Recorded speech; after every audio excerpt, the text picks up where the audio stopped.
Hello students, welcome back to our channel SI Light of Education. আজি এই ভিডিওটোৰ জৰিয়তে class 10 ৰ হোম ছাত্ৰছাত্ৰীক স্বাগতম জনাইছো আৰু আজি তোমালোকৰ কাৰণে লৈ আহিছো ক্লাস 10 ৰ জেনাৰেল সায়েন্সৰ লেসন 1 ৰাসায়নিক বিক্ৰিয়া আৰু সমীকৰণ। এই লেসনটো তোমালোকক এই এটা ভিডিওৰ জৰিয়তে মই সকলোখিনি কথা বুজাই দিম। এই লেসনটোত বুজিব লগাত বহুতো ছাত্ৰতে কৈ থাকে যে বহুতো টান, কিন্তু লেসন টান নহয়, লেসন বিলাক একেবাৰে ইজি হয় আৰু মই বুজাই দিম তোমালোকে যদি ইয়াৰ মাজত বুজি নোপোৱা তোমালোকে WhatsApp গ্ৰুপত জয়েন হৈ লবা আৰু লগতে এটা কথা কৈছি কিবা ডাউট যদি থাকে তোমালোকে কমেন্ট সেকশনত তোমালোকে সুধিব পাৰা। তাৰ লগতে মই এটা কথা তোমালোকক ৰিকুৱেষ্ট কৰি কৈছো, তোমালোকে যদি মোৰ চেনেলটোত নতুন আহিছা তেন্তে চেনেলটো সাবস্ক্ৰাইব কৰি লবা আৰু বন্ধুবৰ্গৰ মাজত চেনেলটো শেয়াৰ কৰিবা। আজি স্টাৰ্ট কৰিম লেসন 1 ৰাসায়নিক বিক্ৰিয়া আৰু সমীকৰণ। এই লেসনটো জনাৰ আগতে কিছুমান কথা হে যে মৌল আৰু যৌগ কাক বোলে, যেনেকৈ তোমালোকে ক্লাস 9 ত পাইছিলা মৌল আৰু যৌগ। মৌল বিলাক আছিল তোমাৰ hydrogen, helium, lithium, beryllium, carbon. এইবিলাক হল তোমালোকৰ এটা মৌল। যেনেকৈ মই এটা যদি অলপ লিখি দেখাই দি আছো, যেটো তোমালোকৰ সাপোৰ্ট লাগিব তেতে আৰু ভিডিও কোৱালিটি বেলেগকে লৈ আহিব পাৰিম। তোমালোকে সাপোৰ্ট কৰিব লাগিব। যেনেকুৱা মৌল হল H2O2, হয় না? এই দুটা লগ লাগি এটা যৌগ গঠন কৰিলে কি হ'ব? H2O। এটো কি হল? যদি কয় যে যৌগ কাক বোলে, তোমালোকে তেতিয়া লিখিব লাগিব দুটা বা ততোধিক মৌল যোগ হৈ যৌগ গঠন হয়। তেতিয়া হলে এই লেসনটো স্টাৰ্ট কৰাৰ আগতে তোমালোকক জানিব লাগিব মৌল কোনবিলাকক কয় আৰু যৌগ কোনবিলাকক কয়। যৌগ হল দুটা বা ততোধিক মৌল লগ হৈ বা যোগ হয় তাকে যৌগ বোলে। আৰু তোমালোকে নিজৰ বহি এটা উলিয়াই লবা, যেহেতু মই কিছুমান বস্তু লিখি দিম বা মুখেৰে কৈ দিম, সেইখিনি কথা তোমালোকে লিখি লবা। তাৰ পিছত এই যে ডায়াগ্ৰাম আছে তোমালোকৰ কিতাপত, ইয়াতে দিয়া আছে বায়ুত মেগনেছিয়াম ফিটাত দহন আৰু ওয়াচ গ্লাছত মেগনেছিয়াম অক্সাইড সংগ্ৰহ। ইয়াতে যেটো ভাৰ্নাৰ দিয়া আছে, এই ভাৰ্নাৰত মেগনেছিয়ামৰ ফিটাডাল উজ্জ্বল বগা শিখাৰে জ্বলি এবিধ পাউডাৰলৈ পৰিণত হৈছে। যিখিনি পৰি আছে তলত এইখিনি এই কাহিটোত পৰি, এইখিনি হল পাউডাৰ আৰু এইখিনি হল তোমাৰ বগা পাউডাৰত পৰিণত হোৱা দেখা গৈছে। আৰু এই কাহিত যিখিনি পৰিছে এইখিনি পাউডাৰে হল মেগনেছিয়াম অক্সাইড। মানে মেগনেছিয়াম ফিটা যদি জুইত জ্বলোৱা হয় তেতিয়া হলে মেগনেছিয়াম অক্সাইড উৎপন্ন হয়, যিখিনি মানে বগা পাউডাৰ হয় সেইখিনি উৎপন্ন হয়। আৰু এটোৰ কোৱেশ্চন এটা যদি হেৰি হয় যে বায়ুত মেগনেছিয়াম ফিটাত দহন আৰু ওয়াচ গ্লাছত মেগনেছিয়াম অক্সাইড সংগ্ৰহ কৰিলে ইয়াৰ বিক্ৰিয়াজাত পদাৰ্থ কি উৎপন্ন হয় তোমালোকে লিখিবা MgO। যেনেকৈ মেগনেছিয়াম অক্সাইডৰ সংকেত হল MgO। নেক্সট পেজ তোমালোকে উলিয়াই লবা। ইয়াতে দিয়া আছে যে মেগনেছিয়াম ফিটাডাল উজ্জ্বল বগা শিখাৰে জ্বলি এবিধ বগা পাউডাৰ পৰিণত হোৱা নিশ্চয় দেখিবা। এই পাউডাৰখিনি হল মেগনেছিয়াম অক্সাইড। বায়ুৰ অক্সিজেন আৰু মেগনেছিয়ামৰ মাজত হোৱা বিক্ৰিয়াৰ ফলতে গঠন হৈছে। আৰু যদি এটো যদি ৰাসায়নিক বিক্ৰিয়া যদি তোমালোকক লিখিব দিয়ে তেতিয়া হলে কি জুইত যে জ্বলিব, জ্বলাৰ কাৰণে কি হ'ব? আমাৰ অক্সিজেন লাগিব, মেগনেছিয়াম প্লাস অক্সিজেন O2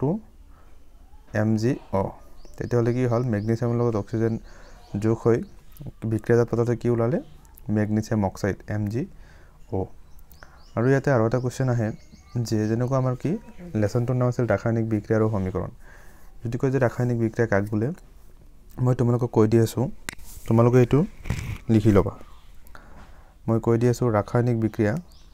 যেতিয়া এটা ৰাসায়নিক পৰিৱৰ্তন ঘটে তেতিয়া আমি ৰাসায়নিক বিক্ৰিয়া ঘটা বুলি ক'ব পাৰো। যেনেকুৱা এটো কি হৈছে মেগনেছিয়ামৰ লগত অক্সিজেনৰ লগত কি হৈছে, এই দুটা বিক্ৰিয়কে কি কৰিছে? বিক্ৰিয়াজাত পদাৰ্থ এটা ওলাইছে ইয়াৰ পৰা, এইটো হল মেগনেছিয়াম অক্সাইড। তেতিয়াহলে কি এইটোক ৰাসায়নিক বিক্ৰিয়াটা আমি ক'ব পাৰো। তাৰ পিছত এইটো পইণ্ট চাবা, ইয়াতে কৈছে যিকোনো এটা ৰাসায়নিক বিক্ৰিয়া ঘটিছে নে নাই নিৰ্ণয় কৰাত আমাক সহায় কৰে। ইয়াতে কিন্তু এটা কোৱেশ্চন আহিব যে এটা ৰাসায়নিক বিক্ৰিয়া এটা ৰাসায়নিক বিক্ৰিয়া এটা ঘটিছে নে নাই কোনবোৰ বস্তুৱে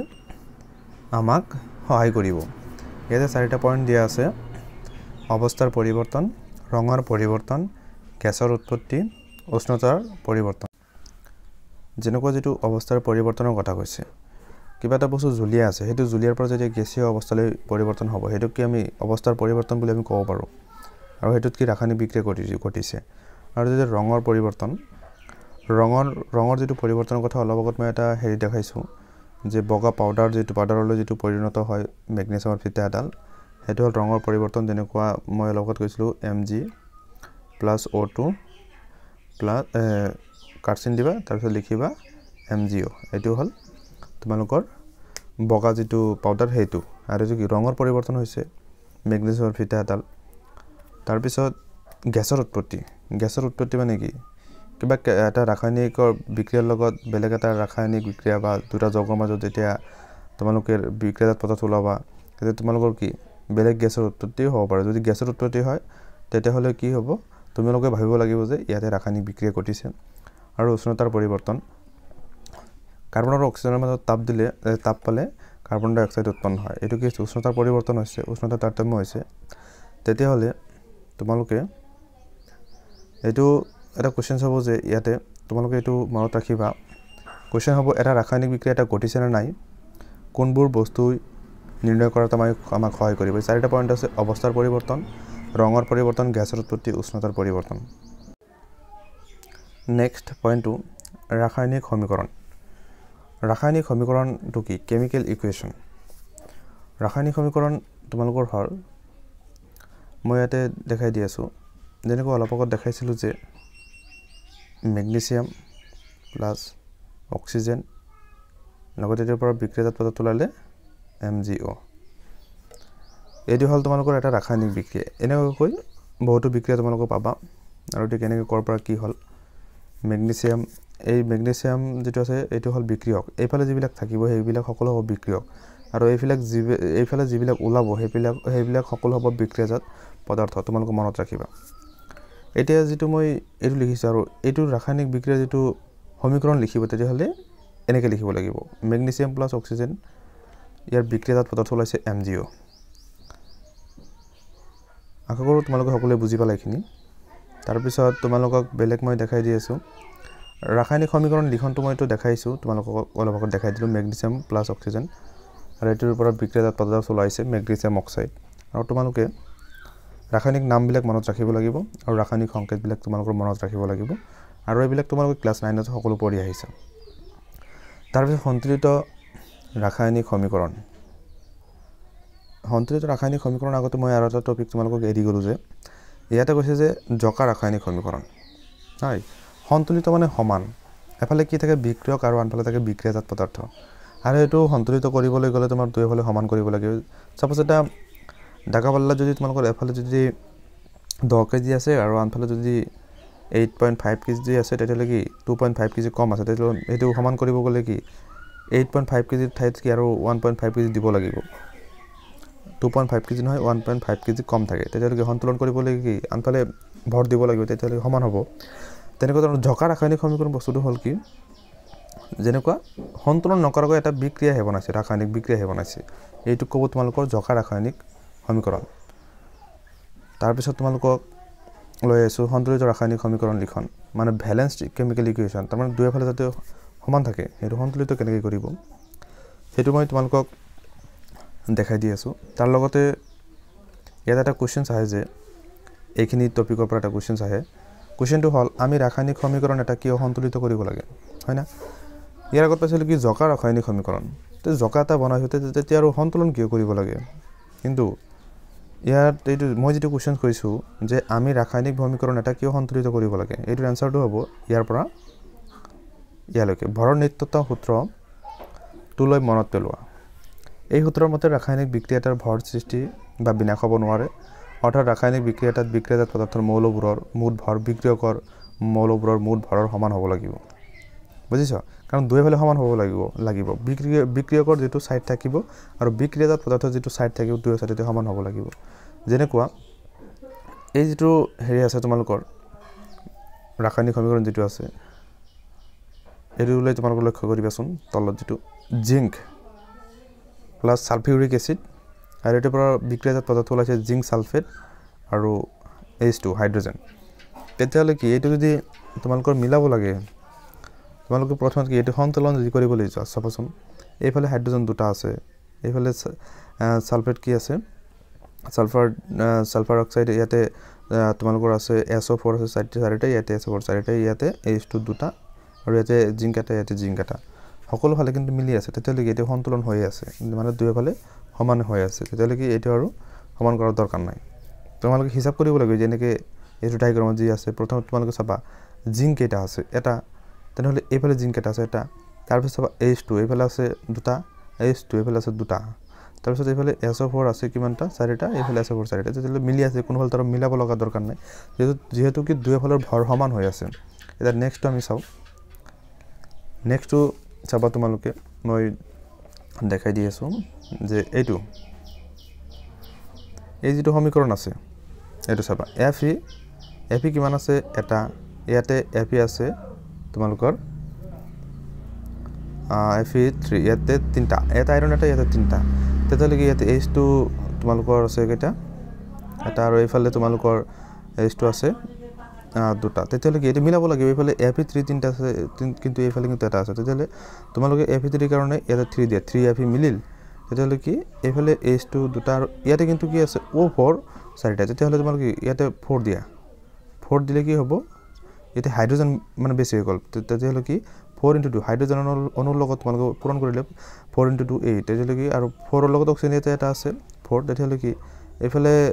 আগো তো 4 হৈ আছে কিন্তু হাইড্ৰোজেনটো এতে বেছি হৈ গল তেতিয়ালে কি হাইড্ৰোজেনৰ আগত তোমালোকে 4 দি দিয়া এটো মিলি গল আৰু যদি তোমালোকে সমীকৰণটো সন্তৰণ কৰাটো বুজি পোৱা নাই তোমালোকে WhatsApp গ্ৰুপত জয়েন হৈ লবা মই বুজাই দিম তোমালোকক তাৰ পিছত তোমালোকক বেলেগটো বুজাই দি আছো নেক্সট টু চাবা তাৰ পিছত এই ৰাসায়নিক বিক্ৰিয়াবিলাক কিন্তু তোমালোকে চাবা আৰু ইয়াতে অনলি ফৰ যেটো আংশিকভাৱে সমতুল হৈছে সম্পূৰ্ণ সমতুল হোৱা নাই আৰু মই যেটো দেখাই দিছো হেতু সম্পূৰ্ণ সমতুল কৰি দিছো তোমালোকে কিন্তু এই ৰাসায়নিক যিবিলাক সমীকৰণ আছে এইবিলাক কিন্তু তোমালোকে চাব লাগিব তোমালোকে কিন্তু এইবিলাক এৰি নাযাবা যদি বুজি নোপোৱা তোমালোকে কমেন্ট সেকশনত কমেন্ট কৰিবা তোমালোকে নেক্সট পেজটো তোমালোকে উলিয়াই লবা এই যেটো দিয়া আছে এই মই যেটো সমীকৰণটো তোমালোকক কৰি দিলো যে সেম সোৱা এইটো চাবা তোমালোকে এইটো পেজ নং তোমালোকৰ 5 নং পেজৰ একেবাৰে ওপৰত যেটো আগতে এটা তোমালোকৰ কিতাপত আছিল কি 4 নং পেজত তে আংশিকভাৱে সমতুল কৰিছিল হয় না আৰু এতে কি আছে সম্পূৰ্ণভাৱে সমতুল কৰিছে এইবিলাক ৰাসায়নিক বিক্ৰিয়া তোমালোকে চাবা মোস্ট ইম্পৰ্টেন্ট হয় তাৰ পিছত তোমালোকে আৰু তোমালোকক এটা কথা কৈছো এই প্ৰশ্নাৱলীৰ গোটেইখিনি প্ৰশ্ন মই এটা ভিডিও তোমালোকক দি দিম আৰু এইটো ভিডিওৰ ডেসক্ৰিপচনত এই ভিডিওটো লিংক দিয়া থাকিব আৰু তোমালোকক মই যিখিনি বুজাই দিছো মই আশা কৰো সকলোৱে তোমালোকে বুজি পাইছা তেতিয়ালে তোমালোকে এইখিনি কোৱেশ্চন আনসাৰ ভিডিওটো ডেসক্ৰিপচনত ভিডিও লিংক দিয়া থাকিব সেই ভিডিওটো তোমালোকে চাবা যেহেতু কোৱেশ্চন আনসাৰ যদি ইয়াতে ডিসকাশন কৰিবলৈ যাও তেতিয়ালে বহুত সময়ৰ দৰকাৰ হ'ব আৰু ভিডিওটো বেছি দীঘল হৈ যাব তাৰ পিছত তোমালোকৰ ৰাসায়নিক বিক্ৰিয়াৰ প্ৰকাৰটো চাবা টাইপস অফ কেমিক্যাল ৰিঅ্যাকশন যদি কয় ৰাসায়নিক বিক্ৰিয়াৰ প্ৰকাৰ তেতিয়ালে কি হ'ব ৰাসায়নিক বিক্ৰিয়াৰ বহুত প্ৰকাৰ থাকিব পাৰে কিছুমান বিক্ৰিয়া আছে তোমাৰ একেলগে মানে কি সংযোগ হৈ থাকে হয় না সংযোগ হৈ থাকে সংযোজন বিক্ৰিয়া মানে বিক্ৰিয়া পদাৰ্থবোৰ সংযোগ হৈ থাকে আৰু হেবিলাকৰ পৰা হেৰি মানে দুটা পাতত অধিক বিক্ৰিয়া থাকে আৰু হেবিলাক লৈ সংযোগ হয় আৰু হেবিলাকক সংযোজন বিক্ৰিয়া বোলে বা কিছুমান বিক্ৰিয়া আছে বিযোজন তাৰমানে এটা বিক্ৰিয়া পদাৰ্থ থাকে তাৰ পৰা ভাঙি কেনে বিক্ৰিয়াজাত পদাৰ্থ বহুত কেইটা হৈ যায় তো তেনেকুৱা ধৰণৰ কিছুমান কথা মই তোমালোকক বুজাই দিম তোমালোকে ভিডিওটোৰ জৰিয়তে আশা কৰো সকলোৱে যাতে ভালকৈ বুজি পোৱা ইয়াতে চাবা কি সংযোজন বিক্ৰিয়াটো কি তোমালোকৰ যদি কোৱেশ্চন চাহে যে সংযোজন বিক্ৰিয়া কাক বোলে কেনেকৈ লিখিবা তোমালোকক মই এটা কথা কৈছো ইয়াতে ডাইৰেক্টলি তোমালোকৰ কিতাপত দি আছে আৰু মই বিক্ৰিয়াটো পিছত বুজাই দি আছো চাবা তোমালোকৰ কিতাপত ডাইৰেক্ট দি আছে এনেকুৱা এটা বিক্ৰিয়ক যত দুই বা দুটা বা ততোধিক বিক্ৰিয়ক পদাৰ্থ লগ হয় মাত্ৰ এটা বিক্ৰিয়াজাত পদাৰ্থ উৎপন্ন হয় তাক সংযোজন বিক্ৰিয়া বোলে মনত ৰাখিবা ইয়াৰ পৰা এনেকুৱা নিলিখিবা এটা বিক্ৰিয়কৰ পৰা সংযোজন বিক্ৰিয়া বোলে এটো হল যদি তোমালোকক কয় যে সংযোজন বিক্ৰিয়াৰ উদাহৰণ দিয়া ৰাসায়নিক সমীকৰণ এইটো লিখিবা ক্যালসিয়াম অক্সাইড প্লাস H2O লগতে ইয়াৰ পৰা কি সংযোগ হল ক্যালসিয়াম অক্সাইড আৰু ওয়াটাৰ এটো সংযোগ হৈ কেনে ক্যালসিয়াম হাইড্ৰক্সাইড মানে CaO মানে তোমালোকৰ হ'ল শীতলিত চূণ আৰু তোমালোকৰ এনেকুৱা কুৱেশ্যন আহিব যে শীতলিত চূণৰ ৰাসায়নিক সংকেত লিখা তোমালোকৰ তেতিয়া লিখিব লাগিব CaO water H2O আৰু CaO কেলছিয়াম অক্সাইড হ'ল তোমালোকৰ পুৰা চূণ যদি কুৱেশ্যন আহে পুৰা চূণৰ সংকেত লিখা তেতিয়াহ'লে তোমালোকে লিখিবা CaO নেক্সট তোমালোকে নেক্সট পেজত তোমালোকে যাবা যে এইটো পেজত তোমালোকে আৰু এটা কথা কৈছোঁ এই বক্সৰ যেটো হেৰি আছে এই ৰাসায়নিক বিক্ৰিয়াটো তোমালোকে চাবা তাৰপিছত ইয়াতে পইণ্ট 1 দিছে কয়লাৰ দহন যদি তোমালোকৰ কোৱেশ্চন আহে যে কয়লাৰ দহনৰ ৰাসায়নিক সমীকৰণটো লিখা এটা কোৱেশ্চন আহিব কয়লাৰ দহনৰ ৰাসায়নিক সমীকৰণটো লিখা ইয়াতে কি আছে কাৰ্বন আৰু অক্সিজেন হয় না দুটা পদাৰ্থ দিক ইয়াতে বিক্ৰিয়ক আছে এই দুটা মিলি কিনে বিক্ৰিয়াজাত পদাৰ্থ কি ওলাইছে কাৰ্বন ডাই অক্সাইড CO2 কোৱেশ্চন আহিব কয়লাৰ দহনৰ ৰাসায়নিক সমীকৰণটো লিখা তেতিয়াহ'লে তোমালোকে এটো লিখিবা তাৰ পিছত নেক্সট তোমালোকৰ পইণ্ট 2 হাইড্ৰোজেন আৰু অক্সিজেনৰ পানীৰ গঠন যদি এটো কোৱেশ্চন আছে হাইড্ৰোজেন আৰু অক্সিজেনৰ পানীৰ গঠনৰ ৰাসায়নিক বিক্ৰিয়াটো লিখা তোমালোকে এটো লিখিবা আৰু এইবিলাক সকলো সন্তুলন কৰা আছে দুইফালে মিলোৱাৰ কোনো দৰকাৰ নাই সন্তুলন কৰা আছে আৰু তোমালোকে চেক কৰি চাব পাৰিবা তাৰ পিছত তোমালোকৰ ইয়াত আহিল তোমালোকৰ ৰাসায়নিক যেটো বিক্ৰিয়া মানে ইয়াতে তোমালোকৰ দুটা অপচন আছে এটা হল তাপবৰ্জী আৰু তাপগ্ৰাহী বিক্ৰিয়া মই তোমালোকক কৈছো যে এটা যেটো তাপবৰ্জী ৰাসায়নিক বিক্ৰিয়া আছে এক্সোথাৰ্মিক কেমিক্যাল ৰিঅ্যাকশন এটা তোমালোকে কেনেকৈ লিখিবা হেতু মই তোমালোকক কৈ দি আছো আৰু তোমালোকক ইয়াত দুটা হেৰি আছে যে তাপবৰ্জী যেটো বিক্ৰিয়া আৰু তাপবৰ্জী বিক্ৰিয়া তোমালোকৰ তাপ উৎপন্ন হয় আৰু যেটো তোমালোকৰ তাপগ্ৰাহী আছে এটো তাপ শোষণ হয় মানে তাপ শোষিত হয় ইয়াতে মই কেইটামান কথা তোমালোকক কৈ দিম তোমালোকে লিখি লবাচোন প্ৰথম তোমালোকে লিখিবা তাপগ্ৰাহী আৰু তোমালোকৰ তাৰ আগতে মই এটা কথা কৈছো সংযোজন বিক্ৰিয়া ইয়াতেও লিখি দি আছে চোৱা যেতিয়া দুটা বা ততোধিক পদাৰ্থ মৌল বা যৌগ লগ হৈ এটা মাত্ৰ বিক্ৰিয়াজাত পদাৰ্থ গঠন হয় তেতিয়া বিক্ৰিয়াবোৰক সংযোজন বিক্ৰিয়া বোলে এতিয়া আমাৰ কথা আহিছে কি যে তাপগ্ৰাহী প্ৰথমত লিখিবা তাপবৰ্জী বিক্ৰিয়া এটো তোমালোকে প্ৰথমতে লিখি লাগবা মই কৈ দি আছো যেটো ইয়াতে লিখাৰ কোনো অপচন নাই কিন্তু আগন্তুক দিনত মানে ভিডিও কোৱালিটিটো বা সকলোখিনি আপগ্ৰেড কৰি লম যাতে তোমালোকক ভালকৈ আৰু ভালকৈ বুজাব পাৰো লিখি কেনে যদি ইয়াতে লিখাৰ কোনো অপচন নাই বেছি আৰু লিখিটো মানে লিখিলে মানে আখৰটো বেছি ডাঙৰ হৈ যায় তোমালোকে লিখিবা তাপবৰ্জী যেটো বিক্ৰিয়া হেতু কাৰণ লিখিবা যিবোৰ বিক্ৰিয়াজাত পদাৰ্থৰ লগতে তাপ উৎপন্ন হয় সেইবোৰক তাপবৰ্জী বিক্ৰিয়া বোলে যিবোৰ বিক্ৰিয়াজাত পদাৰ্থৰ লগতে তাপ উৎপন্ন হয় সেইবোৰক তাপবৰ্জী বিক্ৰিয়া বোলে তাৰ পিছত তোমালোকে লিখিবা তাপগ্ৰাহী বিক্ৰিয়াটো তোমালোকে লিখিবা যিবোৰ বিক্ৰিয়াত তাপ শোষিত হয় বা শোষণ হয় সেইবোৰক তাপগ্ৰাহী বিক্ৰিয়া বোলে আৰু তাপগ্ৰাহী বিক্ৰিয়াৰ তোমালোকে এটা উদাহৰণ যদি লিখি লব পাৰিবা N2 মানে নাইট্ৰজেন আৰু O2 এটো পৰা বিক্ৰিয়াজাত পদাৰ্থ তোমালোকৰ ওলাব 2NO নাইট্ৰিক অক্সাইড এটো তোমালোকে লিখিবা তাৰ পিছত ইয়াতে প্ৰাকৃতিক গেছৰ যদি কোৱেশ্চন আছে যে প্ৰাকৃতিক গেছৰ দহনৰ আৰু তাপবৰ্জী যেটো বিক্ৰিয়া কৈছো মই হেতু তোমালোকে চাবা ইয়াতে কিন্তু উদাহৰণ এটা দিয়া আছে তাপবৰ্জী যেটো বিক্ৰিয়া আছে আৰু তাপগ্ৰাহীটো মই লিখি দিলো নাইট্ৰজেন প্লাস অক্সিজেন আৰু ইয়াৰ পৰা বিক্ৰিয়াজাত পদাৰ্থ ওলাইছে 2NO নাইট্ৰিক অক্সাইড এটো সন্তুলন কৰি দিয়া আছে আৰু তাপবৰ্জী বিক্ৰিয়াৰ উদাহৰণ তোমালোকে এটো লিখিবা এটো কি হল যিবোৰ বিক্ৰিয়াজাত পদাৰ্থৰ লগতে তাপ উৎপন্ন হয় সেইবোৰক তাপবৰ্জী বিক্ৰিয়া বোলে যেনেকৈ CH4 মানে মিথেন তোমালোকে লিখি ৰাখিবা CH4 এটো হল মিথেন তাৰ পিছত 2O2 CO2 2H2O এটো হল তোমালোকৰ তাপবৰ্জী বিক্ৰিয়াৰ উদাহৰণ লগতে কিন্তু ইয়াতে আৰু এটা কথা আহে তোমালোকৰ কোৱেশ্চন আহিব যে প্ৰাকৃতিক গেছৰ দহনৰ ৰাসায়নিক সমীকৰণটো লিখা তেতিয়াহ'লে তোমালোকে এই সমীকৰণটো লিখি দিবা যদি কিবা বুজিবলগীয়া থাকে তোমালোকে কমেন্ট সেকশনত কমেন্ট কৰিবা নেক্সট তোমালোকৰ জানা নাই শ্বসন এটা তাপবৰ্জী বিক্ৰিয়া আমি সকলোৱে জানো যে জীয়াই থাকিবলৈ আমাক শক্তি লাগে এটা আমি সকলোৱে জানো আমি এই শক্তি খাদ্যৰ পৰা পাওঁ হজম প্ৰক্ৰিয়াত খাদ্য বস্তু সৰল পদাৰ্থলৈ ভাগি যায় উদাহৰণ স্বৰূপে চাউল আলু আৰু ৰুটিত কাৰ্বহাইড্ৰেট থাকে এই কাৰ্বহাইড্ৰেটবোৰ গ্লুকোজলৈ ভাঙি যায় আৰু এই গ্লুকোজ আমাৰ দেহৰ কোষত অক্সিজেনৰ সৈতে লগ হয় আৰু শক্তিৰ যোগান ধৰে এই বিক্ৰিয়াৰ বিশেষ নামটোই হল শ্বসন যদি কোৱেশ্চন হয় যে শ্বসন এটা তাপবৰ্জী বিক্ৰিয়া ব্যাখ্যা কৰা তেতিয়াহ'লে তোমালোকে ইয়াৰ পৰা লিখিবা আমি সকলোৱে জানো যে জীয়াই থাকিবলৈ আমাক শক্তি লাগে। ইয়াৰ পৰা এই পেৰাগ্ৰাফটো এইখিনিলৈকে নামটোৱে হ'ল শ্বসন। তাৰপিছত ইয়াতে কুৱেশ্যন আৰু এটা হ'ব, এই ৰাসায়নিক যিটো বিক্ৰিয়া আছে, বিক্ৰিয়াটো মষ্ট ইম্পৰ্টেণ্ট, তোমালোকৰ কিন্তু মনত ৰাখিব লাগিব। এইটো কাৰণে কুৱেশ্যন আহিব যে শ্বসনৰ ৰাসায়নিক সমীকৰণটো লিখা। শ্বসনৰ ৰাসায়নিক সমীকৰণটো লিখা। তাৰপিছত নেক্সট পইণ্ট 3, বনস্পতিজাত দ্ৰব্যৰ পচন হাৰলৈ পৰিৱৰ্তনো এটা তাপৱৰ্জী বিক্ৰিয়া। যদি তাপৱৰ্জী বিক্ৰিয়া আৰু এটা উদাহৰণ দিবলৈ আহে, তোমালোকে লিখিবা বনস্পতিজাত দ্ৰব্যৰ পচন হাৰলৈ হোৱা পৰিৱৰ্তন। তাৰপিছত তোমালোকে নেক্সট পেজ উলিয়াই ল'বা। নেক্সট এইটো দিয়া আছে তোমালোকৰ বিযোজন বিক্ৰিয়া। বিযোজন বিক্ৰিয়া আকৌ কি? ইয়াৰ আগত পাইছিলোঁ কি সংযোজন বিক্ৰিয়া, যে দুটা বা ততোধিক মৌল বা যৌগ পৰা বিক্ৰিয়াজাত পদাৰ্থ একেলগ হয় আৰু সেইবিলাক সংযোজন হয়, সেইবিলাকক কি হয়? সংযোজন বিক্ৰিয়া বোলা হয়। মানে এনেকুৱা এটা বিক্ৰিয়া য'ত দুই বা ততোধিক বিক্ৰিয়া পদাৰ্থ লগ হয়, তাত এটা মাত্ৰ বিক্ৰিয়াজাত পদাৰ্থ উৎপন্ন হয়, সেইবোৰক বুলি কোৱা হৈছিল সংযোজন। এতিয়া আহিল বিযোজন। বিযোজনটো তোমালোকৰ এইটোকে কয় যে যিবোৰ বিক্ৰিয়াত এটা মাত্ৰ বিক্ৰিয়ক পদাৰ্থ একাধিক সৰল বিক্ৰিয়াজাত পদাৰ্থলৈ ভাঙি যায়, সেইবিলাকক বিযোজন বিক্ৰিয়া বোলে। মানে এটা বিক্ৰিয়াজাত পদাৰ্থৰ পৰা, এটা বিক্ৰিয়ক পদাৰ্থৰ পৰা দুটা বা ততোধিক বিক্ৰিয়াজাত পদাৰ্থলৈ ভাঙি যায় আৰু সেইবিলাক কি?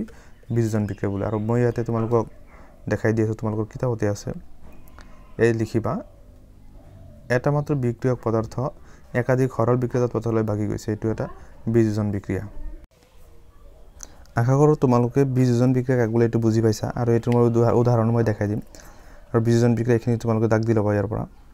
আঁচটা নিবা। লগতে ইয়াতে তোমালোকৰ এই যিটো বিক্ৰিয়া আছে চোৱা, এটা কিন্তু বিক্ৰিয়ক পদাৰ্থ, মই প্ৰথমতে কৈছোঁ এটা বিক্ৰিয়ক পদাৰ্থৰ পৰা দুটা বা ততোধিক বিক্ৰিয়াজাত পদাৰ্থলৈ ভাঙি যোৱাকে বিযোজন বিক্ৰিয়া বুলি। ইয়াতে কি আছে? FeSO4 ferrous sulphate. তোমালোকে কিন্তু এইবিলাক মনত ৰাখিব লাগিব যে ফেৰাছ ছালফেটৰ ৰাসায়নিক সংকেত কি? FeSO4 মনত ৰাখিব লাগিব। ফেৰাছ ছালফেটৰ পৰা কি হ'ল? Fe2O3, এইটো এটা ৰাসায়নিক বিক্ৰিয়া হ'ল, Fe2O3 ফেৰিক অক্সাইড। লগতে কি হৈছে? ছালফাৰ ডাই অক্সাইড SO2, লগতে ছালফাৰ ট্ৰাই অক্সাইড SO3, এইটো ওলাইছে। আৰু এইটো কি হৈছে? এটা বিক্ৰিয়ক পদাৰ্থৰ পৰা তিনিটা বিক্ৰিয়াজাত পদাৰ্থ ওলাইছে, ইয়াকে কি বুলিলে? বিযোজন বিক্ৰিয়া, ভাঙি গৈছে। নেক্সট তোমালোকক দেখাই দি আছোঁ মষ্ট ইম্পৰ্টেণ্ট এটা তোমালোকৰ পইণ্ট এটা, মানে ৰাসায়নিক বিক্ৰিয়া এটা, এইটো চাবাচোন, এইটো চাবা। ইয়াতে কি আছে? কেলছিয়াম কাৰ্বনেট, এইটো কি আছিল? এটা বিক্ৰিয়ক পদাৰ্থ, ইয়াৰ পৰা কি দুটা বিক্ৰিয়াজাত পদাৰ্থ ওলাইছে, তাপ পায়। CaCO3 হ'ল চূণশিল। যদি কুৱেশ্যনে চূণশিলৰ ৰাসায়নিক সংকেত কি? এইটো লিখিবা CaCO3। পুৰাচনৰ ৰাসায়নিক সংকেত CaO, আৰু এইটো হ'ল কাৰ্বন ডাই অক্সাইড। কিন্তু ইয়াতে আৰু এটা কুৱেশ্যন তোমালোকৰ আছে, মই দেখাই দি আছোঁ, এক ছেকেণ্ড। ইয়াতে কিন্তু আৰু এটা কুৱেশ্যন আছে যে তাপীয় বিযোজন কাক বোলে? যে থাৰ্মেল ডিকম্পজিশ্যন। এইটো তোমালোকে ইয়াৰ পৰা লিখিবা, যেতিয়া এটা বিযোজন বিক্ৰিয়া তাপ প্ৰয়োগ কৰি ঘটোৱা হয় তাকে তাপীয় বিযোজন বোলে। কাৰণ তাপ পাই কি হৈছে? এই বিক্ৰিয়ক পদাৰ্থটো ভাঙি কিন্তু দুটা ভাগত বিভক্ত হৈছে, এটা কেলছিয়াম অক্সাইড পুৰাচন আৰু এটা কি কাৰ্বন ডাই অক্সাইড। তাৰপিছত ইয়াতে তোমালোকৰ অলপ চাব লাগিব, এই পইণ্টটো চাবা, লেড নাইট্ৰেটৰ দ্ৰৱ, এই যিটো ডায়েগ্ৰাম আছে, লেড নাইট্ৰেটৰ উত্তাপন আৰু নাইট্ৰজেন ডাই অক্সাইডৰ নিৰ্গমন। ডায়েগ্ৰামটো তোমালোকে চাবা, এইটো ইম্পৰ্টেণ্ট আহি থাকে। আৰু এইটো নলীটোৰ পৰা মুগা ভৰণীয়া ধোঁৱা নিৰ্গত হোৱা দেখিবা, এই ধোঁৱাবোৰ নাইট্ৰজেন ডাই অক্সাইডৰ। কুৱেশ্যন আহিব, লেড নাইট্ৰেটৰ উত্তাপন আৰু নাইট্ৰজেন ডাই অক্সাইডৰ নিৰ্গমনৰ ফলত বা এনেকৈ নলীটোৰ পৰা লেড নলীটোৰ পৰা মুগা ভৰণীয়া ধোঁৱা নিৰ্গত হয়, এই ধোঁৱাবোৰৰ নাম কি? তোমালোকে লিখিবা নাইট্ৰজেন ডাই অক্সাইড। আৰু যদি কুৱেশ্যন আহে যে নলীটোৰ পৰা মুগা ভৰণীয়া ধোঁৱা নিৰ্গত হোৱা দেখিবা, যেনেকুৱা লেড নাইট্ৰেটৰ উত্তাপনৰ ফলত নলীটোৰ পৰা মুগা ভৰণীয়া ধোঁৱা নিৰ্গত হোৱা দেখিবা, এই ধোঁৱাবোৰ নাইট্ৰজেন ডাই অক্সাইডৰ। ইয়াৰ সংঘটিত বিক্ৰিয়াটো লিখা। তোমালোকে নেক্সট পেজত সংঘটিত বিক্ৰিয়াটো চাবা, এইটো লেড নাইট্ৰেট সংকেত চাবা আৰু ৰাসায়নিক নাম চাবা। লেড অক্সাইড ওলাইছে তাপ পাই কেনে, তাৰপিছত কি হৈছে? নাইট্ৰজেন ডাই অক্সাইড ওলাইছে, অক্সিজেন ওলাইছে। এইটো কিন্তু ইম্পৰ্টেণ্ট এটা ৰাসায়নিক সমীকৰণ, মষ্ট ইম্পৰ্টেণ্ট, এইটো তোমালোকে মনত ৰাখিবা কিন্তু। আৰু যদি তোমালোকৰ বুজিবলগীয়া কিবা কি আছে, তোমালোকে কমেন্ট সেকশন অথবা হোৱাটছআপ গ্ৰুপৰ লিংক দিয়া থাকিব তাতে তোমালোকে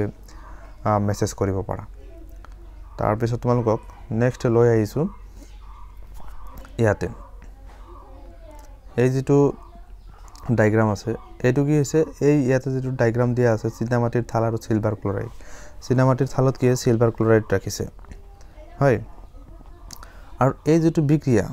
এটা কিন্তু তোমালোকে বুজি পাইছে এটো কি বিক্ৰিয়া হয় এসো এটা বিক্রিয়ক পদার্থ আছে সিলভার ক্লোরাইড এর উপর কি দুটা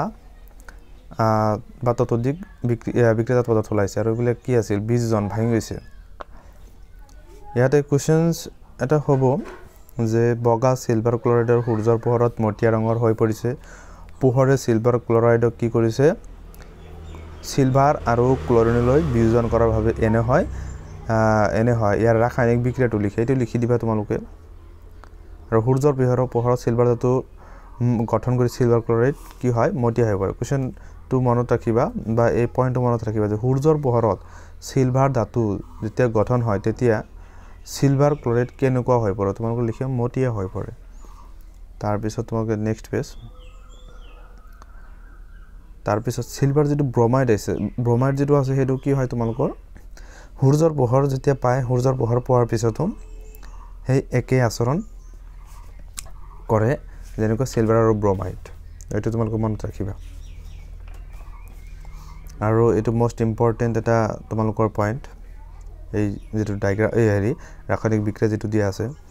আৰু এই যেটো বিক্ৰিয়া আছে silver bromide silver plus bromide এটো তোমালোকৰ কি হয় কলা বগা ফটোগ্ৰাফিত ব্যৱহৃত হয় কলা বগা ফটো বা কোশ্চেন আহিব যে এই বিক্ৰিয়াটো লিখি দিয়া থাকিব লিখিব এই বিক্ৰিয়াটো কত ব্যবহৃত হয় তোমালোকে লিখিব লাগিব কলা বগা ফটোগ্ৰাফিত ব্যৱহাৰ হয় বা কোশ্চেন আহিব কলা বগা ফটোগ্ৰাফিত ব্যৱহাৰ কৰা বিক্ৰিয়কৰ নাম কি তোমালোকে লিখিবা সিলভাৰ ব্ৰোমাইড AgBr বা কলা বগা ফটোগ্ৰাফিত ব্যৱহাৰ কৰা এটা ৰাসায়নিক সমীকৰণ লিখা তোমালোকে এটো লিখি দিবা সিলভাৰ ব্ৰোমাইড সূৰ্যৰ পোহৰ পোৱাৰ পিছত সিলভাৰ আৰু ব্ৰোমাইড ওলাইছে আৰু এবিলে সন্তুলন কৰা আছে বা ব্ৰোমাইড ইয়াতে দুটা আছে ব্ৰোমাইড কি আছে দুটা সিলভাৰ এটো দুটা ইয়াতে 2 Ag সিলভাৰ 2 লগত ব্ৰোমাইড প্ৰন দিয়া দুটা ব্ৰোমাইড এটা ঠিকই আছে কিন্তু সকলো তাৰ পিছত কোশ্চেনস বিলাক মই তোমালোকক প্ৰথমতে কৈছো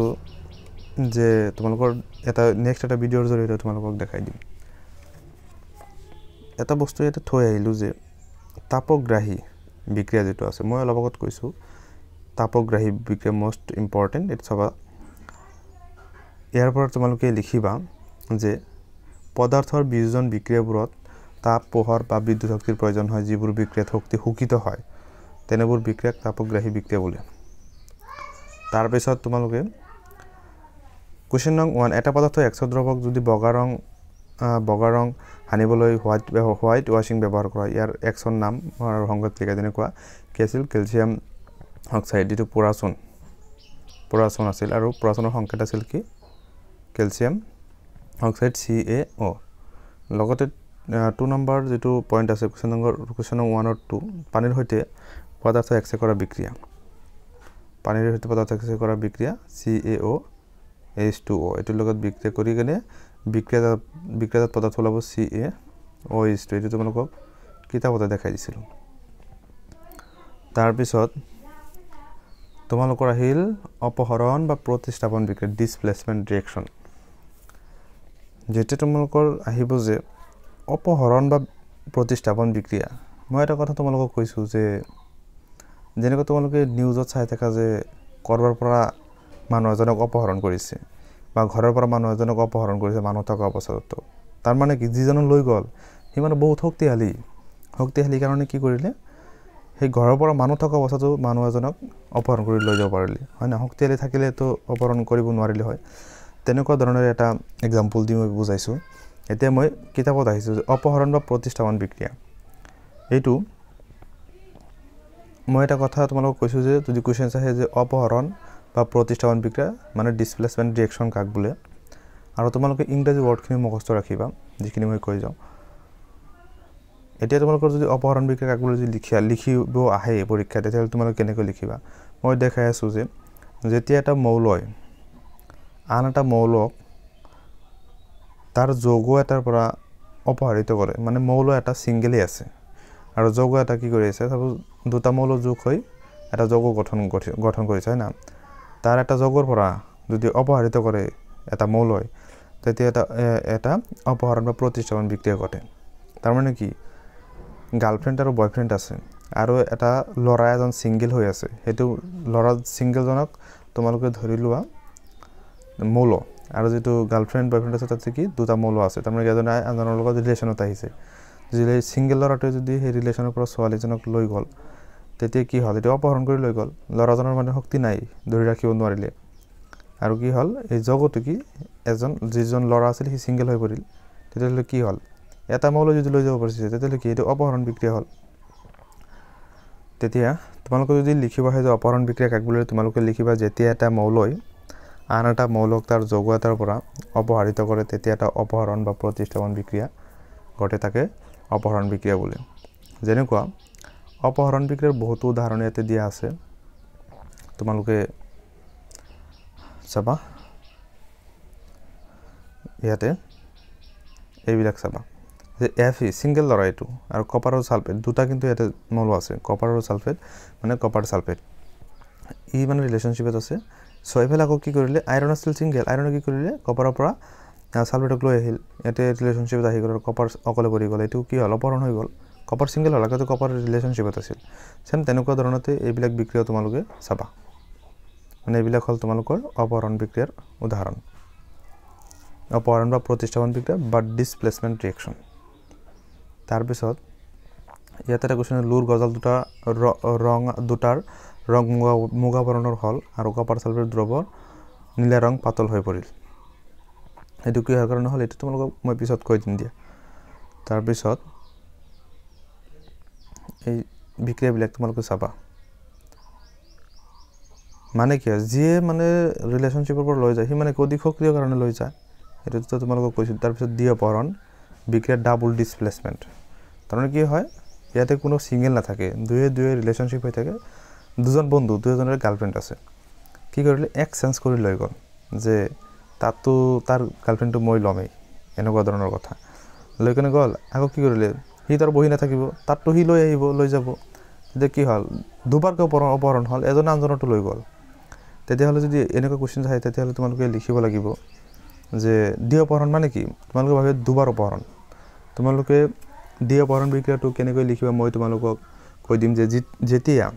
বা যি বিক্ৰিয়াত বিক্ৰিয়ক পদাৰ্থ দুটাৰ মাজত আয়নৰ বিনিময় ঘটে তাকে দি অপহৰণ বিক্ৰিয়া বোলে তাৰ পিছত ইয়াতে আৰু এটা পইণ্ট আছে যে অদক্ষেপণ বিক্ৰিয়া অদক্ষেপ উৎপন্ন হোৱা বিক্ৰিয়াক অদক্ষেপণ বিক্ৰিয়া বোলে এটো চাবা আৰু ইয়াতে যেটো ডায়াগ্ৰাম দিয়া আছে দি অপহৰণ সোডিয়াম সালফেট বেৰিয়াম ক্লোৰাইড ইয়াৰ পৰা কি হৈছে বেৰিয়ামে কি আছে ক্লোৰাইডৰ লগত কি হৈ আছিল তোমালোকৰ ৰিলেশনশিপত আছিল বেৰিয়ামে কি কৰিলে সোডিয়াম সালফেটৰ পৰা সালফেটক লৈ গল তেতিয়া সোডিয়াম আকৌ কি কৰিব ক্লোৰাইডক লৈ যাব এইফালে হেকি নেকি দুয়ে মানে কি সেপাৰেট কাকো ৰিলেশনশিপত আহি গল মোস্ট ইম্পৰ্টেন্ট ৰিঅ্যাকশন মনত ৰাখিবা তাৰ পিছত তোমালোকে এইফালে আহিবা যে মই অলপ আগত কৈছো দি অপহৰণ বিক্ৰিয়া কাক বোলে ইয়াৰ পৰা ইয়ালৈকে লিখিবা যি বিক্ৰিয়াত বিক্ৰিয়ক পদাৰ্থ দুটাৰ মাজত আয়নৰ বিনিময় ঘটে তাকে দি অপহৰণ বিক্ৰিয়া বোলে তাৰ পিছত আহিল মোস্ট ইম্পৰ্টেন্ট পইণ্ট জাৰণ আৰু বিজাৰণ অক্সিডেশন এণ্ড ৰিডাকশন জাৰণ আৰু বিজাৰণ অক্সিডেশন এণ্ড ৰিডাকশন এটো মোস্ট ইম্পৰ্টেন্ট পইণ্ট তোমালোকে চাবা যে জাৰণ কাক বোলে যি কোৱেশ্চনে জাৰণ আৰু বিজাৰণ কাক বোলে তোমালোকে লিখিবা জাৰণত অক্সিজেন যোগ হয় আৰু হাইড্ৰোজেন আঁতৰি যায় ইয়াকে জাৰণ বোলে আকৌ যদি বিজাৰণ আহে যায় বিজাৰণত কি হয় অক্সিজেন আঁতৰি যায় আৰু হাইড্ৰোজেন যোগ হয় যেনেকুৱা মানে কি জাৰণ অক্সিজেন যোগ হয় এটা মই বুজাই দিছো তোমালোকৰ যে খোৱা বস্তু যে তোমালোকৰ গন্ধ হয় দুৰ্গন্ধ ওলাই যায় আৰু ফ্ৰিজত থলে সেইবিলাক ঠিক থাকে কাৰণ কি ফ্ৰিজত অক্সিজেন যাব নোৱাৰে অক্সিজেন সোমাব নোৱাৰে কাৰণে ফ্ৰিজত বস্তুবোৰ ভালে থাকে এই কাৰণে কি তোমালোকে যদি তোমালোকৰ ৰান্ধনী ঘৰত যদি থালত কিবা কি তোমালোকৰ সবজি থৈ দিছা অলপ খাবলৈ পুৱাতে ৰান্ধিছা ইভিনিঙত তোমালোকে খাবা সেইখিনি কি হল তোমালোকে নাকে দি শুঙি চাইছা যে এটো গন্ধ হৈছে নেকি এটো কি তোমাৰ অক্সিজেনটো তাতে গল হয় না অক্সিজেনটো গল তাতে আৰু তোমালোকৰ কি ঢাকন ঢাকি ৰাখিলেও কিন্তু তাতে অক্সিজেন সোমাব পৰা জায়গা থাকে আৰু যেতিয়া অক্সিজেন যোগ হ'ব তেতিয়া কি হ'ব সেই বস্তুৰ জাৰণ হ'ব আৰু দুৰ্গন্ধিত ওলাব তেতিয়াহ'লে মনত ৰাখিবা জাৰণত অক্সিজেন যোগ হয় আৰু হাইড্ৰজেন আঁতৰি যায় আৰু বিজাৰণত হয় তোমালোকৰ আৰু যিটো বিজাৰণত তোমালোকৰ অক্সিজেন আঁতৰি যায় আৰু হাইড্ৰজেন যোগ হয় এইটো মনত ৰাখিবা তাৰপিছত তোমালোকে এটা পইণ্ট এইটো পাবা যে ৰেডক্স বিক্ৰিয়া কাক বোলে ৰেডক্স ৰিয়েকশ্যন বা জাৰণ বিজাৰণ বিক্ৰিয়া হ'লে এটা বিক্ৰিয়াত যদি জাৰণ আৰু বিজাৰণ দুয়োটাই হয় মানে হাইড্ৰজেন যোগো হয় আকৌ অক্সিজেনো যোগ হয় বা হাইড্ৰজেন আঁতৰি যায় বা হাইড্ৰজেন যোগ হয় দুয়োটাকে কি বোলে ৰেডক্স বিক্ৰিয়া বোলে আৰু জাৰণ বিক্ৰিয়াৰ যিটো উদাহৰণ তোমালোকৰ এইটো ইয়াতে চোৱা এটা প্ৰথম কি সেপাৰেট আছিল আকৌ তাপ পোৱাৰ পিছত মানে যেতিয়া গৰম পৰিব চোৱা গৰমৰ দিনত কিন্তু খোৱা বস্তু গোন্ধ বেছি হয় দুৰ্গন্ধিত বেছি ওলায় এতিয়া কি হৈছে কপাৰৰ লগত অক্সিজেন যোগ হৈছে নগ'লে কি হৈছে বস্তুটো জাৰণ হৈ গ'ল আৰু হাইড্ৰজেন আঁতৰি গ'ল ইয়াতে কি হাইড্ৰজেন আছিল হয় তাৰপিছত তোমালোকৰ নেক্সট তোমালোকৰ তলফালে চাবা যে ইয়াতে দিয়া আছে যদি উত্তপ্ত কপাৰ অক্সাইডখিনিৰ ওপৰেদি হাইড্ৰজেন গেছ পঠোৱা হয় তেন্তে পৃষ্ঠৰ কলা আৱৰণ মুগা হৈ পৰিব কাৰণ বিপৰীতমুখী বিক্ৰিয়া গতি কপাৰ প্ৰস্তুত হ'ব আকৌ এইটো চাবা এইটো তোমালোকৰ কি হৈছে অক্সিজেন আঁতৰি গৈছে হয় না অক্সিজেন আঁতৰি গৈছে মানে এইটো বিজাৰণ হৈছে মনত ৰাখিবা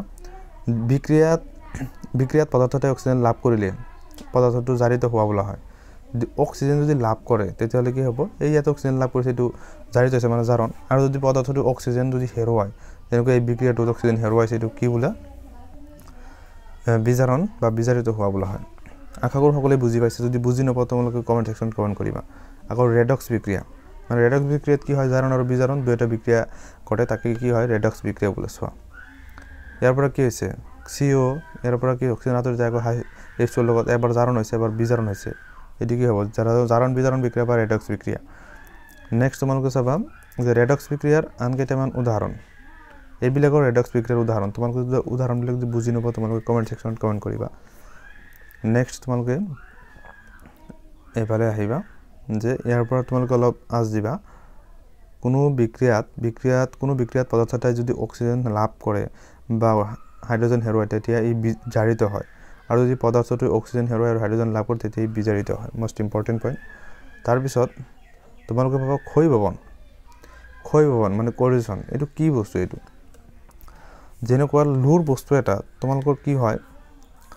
ক্ষয় ভৱন কেতিয়া হয় যেতিয়া তোমালোকৰ তাতে বতাহ পায় মানে অক্সিজেন যেতিয়া পায় আৰু যেতিয়া বৰষুণ দিয়ে ৰ'দ পৰে এটা লোহাৰ বস্তুৰ ওপৰত লুৰ বস্তুৰ ওপৰত যেতিয়া এনেকুৱা হয় বতাহ পৰি আছে আকৌ বৰষুণ দি আছে আকৌ ৰ'দ পৰিছে তেতিয়াহ'লে কি হ'ব সেই বস্তুটোৰ মানে অট'মেটিক ক্ষয় ভৱন হ'বলৈ ধৰিব যেনেকুৱা কি হৈছে কিছুমান গাড়ী মটৰ বা দলং বা লুৰ বেৰা বা জাহাজ আদিৰ তৈয়াৰী সকলো বস্তু বিশেষকৈ লুৰ তৈয়াৰী যাতে বস্তুবোৰ নষ্ট নহয় সেইবিলাক এনেকুৱা কেমিকেল দি তৈয়াৰ কৰিছে যাতে সেইবিলাকৰ ওপৰত কোনো ক্ষয় ভৱন নহয় তোমালোকে মনত ৰাখিবা যেনেকুৱা তোমালোকে ক'ব লুৰ ক্ষয় ভৱন এটা কিন্তু গুৰুতৰ সমস্যা হয় না যেনেকুৱা কি টিন পাতৰ ঘৰৰ ওপৰৰ চালিত কিন্তু ক্ষয় ভৱন হ'বলৈ ধৰে লাহে লাহে প্ৰথমত কি হয় ৰঙা ৰঙৰ বা মুগা বৰণ পৰে তাৰপিছত কি লাহে লাহে সেইবিলাক ক্ষয় ভৱন পৰিবলৈ ধৰে যেনেকুৱা কি তোমালোকে নিশ্চয় দেখিছা যে লুৰ নতুন বস্তুবোৰ প্ৰথমে চিকচিকীয়া হৈ থাকে লুৰ যিবিলাক নতুন বস্তু থাকে কিন্তু কিছুদিনৰ পাছত সিহঁতৰ গাত ৰঙচুৱা মুগা বা বৰণৰ পাউডাৰ চামনি পৰিবলৈ ধৰিলে বা তোমালোকৰ ঘৰৰ যিখিনি খিৰিকী আছে খিৰিকী যিবিলাক ৰড থাকে ৰডবিলাকত তোমালোকে এক বছৰমান পিছত তাতে হাত দি চাবা তাতে কি হয় পাউডাৰৰ বা চামনি প্ৰস্তুত হ'বলৈ ধৰে হয় না চামনি পৰিবলৈ ধৰে এই প্ৰক্ৰিয়াটোক লুট মামৰ দ্বাৰা বোলা হয় আৰু এই প্ৰক্ৰিয়াটোক কি লুট মামৰ দ্বাৰা হোৱা বোলা হয় তাৰ লুট মামৰ ধৰিলে তাৰপিছত ক্ষয় ভৱন হ'বই আন কিছুমান ধাতু একেধৰণৰ মলিয়ন হৈ পৰে কপাৰ আৰু চিলভাৰৰ ওপৰত কিছুমান চামনিৰ ৰং মন কৰিছা সেইবিলাক তোমালোকে চাইছা যেতিয়া এটা ধাতু এটা চৌপাশৰ বিভিন্ন পদাৰ্থবোৰৰ যেনে জলীয় বাষ্প বা এচিড আদিৰ দ্বাৰা কি হয় আক্ৰান্ত হয় তেতিয়া কি হ'ব ইয়াৰ ক্ষয় ঘটা বুলি আমি নিশ্চয় ক'ব পাৰিম আৰু এই প্ৰক্ৰিয়াটোক তোমালোকৰ ক্ষয় ভৱন বোলে তোমালোকৰ দেখে ক্ষয় ভৱন কাক বোলে তোমালোকে ইয়াৰ পৰা লিখিবা যেতিয়া ধাতু এটা তাৰ চৌপাশৰ বিভিন্ন পদাৰ্থবোৰ যেনে জলীয় বাষ্প এচিড আদিৰ দ্বাৰা আক্ৰান্ত হয় তেতিয়া ইয়াৰ ক্ষয় ঘটা বুলি কোৱা হয় আৰু এই প্ৰক্ৰিয়াটোক ক্ষয় ভৱন বোলা হয় চিলভাৰৰ ওপৰত পৰা কলা চামনি আৰু কপাৰৰ ওপৰত পৰা সেউজীয়া চামনি ক্ষয় ভৱনৰ অন্য এটা উদাহৰণ এইটো তোমালোকৰ উদাহৰণ ক্ষয় ভৱনৰ উদাহৰণ ইয়াতে দিয়া আছে তাৰপিছত ইয়াতে পইণ্টটো দিছে পইণ্টটো কৰি ল'বা তোমালোকে অলপ চাই ল'বা এইটো তাৰপিছত তোমালোকৰ দুৰ্গন্ধিতা বা ৰেঞ্চিডিটি মই অলপ আগত জাৰণ আৰু বিজাৰণৰ কথা কৈছোঁ যেনেকৈ কি হৈছে জাৰণত যদি অক্সিজেন যোগ হয় খোৱা বস্তু কি হ'ব দুৰ্গন্ধিত হৈ পৰিব যেনেকৈ আমি খোৱা বস্তু ৰাখিবৰ কাৰণে ভালে ৰাখিবৰ কাৰণে কি কৰোঁ আমি ফ্ৰিজত বস্তুবিলাক থওঁ তেতিয়াহ'লে যদি কুৱেশ্যনে দুৰ্গন্ধিতা বা ৰেঞ্চিডিটি কাক বোলে মানে দুৰ্গন্ধিতা বা ৰেঞ্চিডিটি মানে হ'ল জাৰণ তোমালোকে লিখিবা অক্সিজেন যোগ হয় দুৰ্গন্ধিতা বা ৰেঞ্চিডিটি হ'ল অক্সিজেন যোগ হৈ যায় কাৰণে গোন্ধ ওলায় কিন্তু ফ্ৰিজত হ'লে অক্সিজেন যোগ হ'ব নোৱাৰে কাৰণে গোন্ধ নোলায় হয় না এনেকুৱা কি ইয়াকে আৰু ৰেঞ্চিডিটি বা দুৰ্গন্ধিতা বোলে বা মই বেলেগকৈ কৈ দিছোঁ তোমালোকক যেনেকুৱা দুৰ্গন্ধিতা বা ৰেঞ্চিডিটি হ'ল তেল অথবা চৰ্বিযুক্ত খাদ্য দীৰ্ঘ সময়ৰ কাৰণে ৰাখি থলে বেয়া গোন্ধ তথা বেয়া স্বাদৰ সৃষ্টি হয় ইয়াৰ কাৰণে এই যে এনে খাদ্যদ্ৰব্যত থকা তেল আৰু চৰ্বি বায়ুৰ অক্সিজেনৰ দ্বাৰা কি হয় জাৰিত হয় আৰু এইবিলাকত অক্সিজেন যেতিয়া যোগ হয় তেতিয়া কি হয় তাকে দুৰ্গন্ধিতা বা ৰেঞ্চিডিটি বোলে আকৌ মই কৈ দিছোঁ তোমালোকে লিখি ল'বা যে তেল অথবা চৰ্বিযুক্ত খাদ্য দীৰ্ঘ সময়ৰ কাৰণে ৰাখি থলে বেয়া গোন্ধ তথা বেয়া স্বাদৰ সৃষ্টি হয় ইয়াৰ কাৰণে এই যে এনে খাদ্যদ্ৰব্যত থকা তেল আৰু চৰ্বি বায়ুৰ অক্সিজেনৰ দ্বাৰা জাৰিত হয় এই পৰিঘটনাক দুৰ্গন্ধিতা বা ৰেঞ্চিডিটি বুলি কোৱা হয় আৰু কুৱেশ্যনছ এনসাৰবিলাক মই নেক্সট এটা ভিডিঅ'ৰ জৰিয়তে তোমালোকক বেষ্ট এক্সপ্লেনেশ্যন মানে এছামিজ লেংগুৱেজত মই ভালকৈ বুজাই দিম তোমালোকে ভিডিঅ' ডেছক্ৰিপশ্যনটো তোমালোকে এই ভিডিঅ'টো চোৱাৰ পিছত মানে চেক কৰিবা তোমালোকে মনত ৰাখিবা ইয়াতে যিখিনি প্ৰশ্নাৱলী যিটো দিয়া আছে লুৰ গজলাটা ডুবাই ৰাখিলে কপাৰ সালফেট দ্ৰৱৰ ৰঙৰ যিটো পৰিৱৰ্তন ঘটে এইটো তোমালোকক এটা কথা কৈছোঁ ইয়াৰ আগতে যিটো ডায়াগ্ৰাম তোমালোকৰ ডায়াগ্ৰামৰ তলত তোমালোকৰ এটা কুৱেশ্যনছ আছিল যে লুৰ গজলাটা ৰঙৰ বৰণৰ হ'ল কিয় হ'ল বা ডুবাই ৰাখিলে কপাৰ সালফেট দ্ৰৱত ৰঙৰ পৰিৱৰ্তন ঘটে মই অলপকৈ থুলমূলকৈ কৈ দিছোঁ যে লুৰ গজলাটা কপাৰ সালফেট দ্ৰৱত ডুবাই ৰাখিলে সেউজীয়া ৰঙৰ আইৰণ সালফেট উৎপন্ন হয় সেই দ্ৰৱটোৰ ৰঙৰ পৰিৱৰ্তন ঘটে এইটো হ'ল তোমালোকৰ প্ৰশ্নাৱলী এইটো ফাৰ্ষ্ট নাম্বাৰ 1ৰ এনসাৰ তাৰপিছত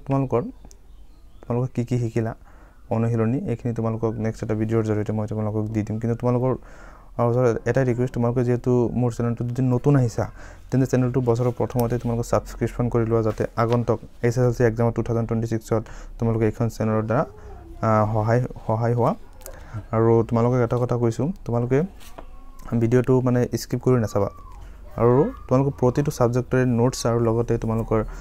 লেসন বাই লেসন তোমালোক ভালকৈ বুজাই দিয়া হ'ব এইখন চেনেলত আৰু তোমালোকে ভিডিঅ'টো ছাবস্ক্ৰিপশ্যন কৰি ৰাখিবা আৰু ইয়াতে কোনো পেমেন্ট কৰিব নালাগে পেমেন্ট কৰি কিনে ক্লাছ নহয় মানে ফ্ৰী ক্লাছ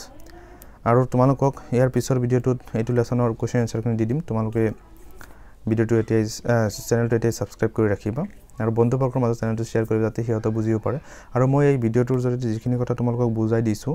আশা কৰোঁ সকলোৱে বুজি পাইছে আৰু যদি কিবা কি ডাউট থাকে হোৱাটছআপ গ্ৰুপত জয়েন হ'বা অথবা কমেণ্ট সেকশ্যনত কমেণ্ট কৰিবা মই বুজাই দিম তোমালোকক thank you SI Light of Education thank you watching the video